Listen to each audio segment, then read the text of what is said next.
ප්‍රේමතෝ ජායති සෝකෝ. ප්‍රේමතෝ ජායති භයං.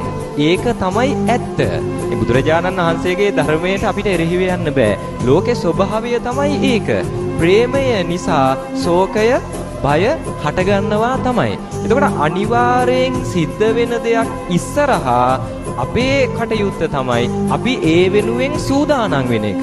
අපි ප්‍රේමයකින් බැඳෙනවා නම් යම්කිසි සම්බන්ධයකින් බැඳෙනවා නම් අපි හැමෝම දන්නවා මම කවුරු හරි කෙනෙක් එක්ක බැඳෙනවා නම් අනිවාර්යෙන් දවසක එක්ක මට එයාව නැති වෙනවා. ඒ නැත්තම් එයාට මාව නැති වෙනවා. ඒ බැඳීම නවතින දවසක් එනවා. එතකොට අර අනිත්‍ය දෙයක් ඉස්සරහා අපි කවදාවත් ඒක නිට්ටයයි කියලා දකින්න එපා. එහෙමයි බුදුහාමුදුරු දේශනා කරේ. ඒතර ප්‍රේමය කියන්නේ ඕනෑම සම්බන්ධතාවයක්. ප්‍රේමය වේවා ඕනේ සම්බන්ධතාවයක් සදාකාලික නැහැ. ඉතින් తాවකාලිකව අවසන් වෙන දෙයකට මම යෝජනා කරන්නේ කල්තියා සූදානම් වෙන්න. මං හොඳටම ආදරය කරන කෙනත් මාව දාලයයි. මම වැඩියෙන් ආදරය කරන බැඳීම් ටික මට නැති වෙයි.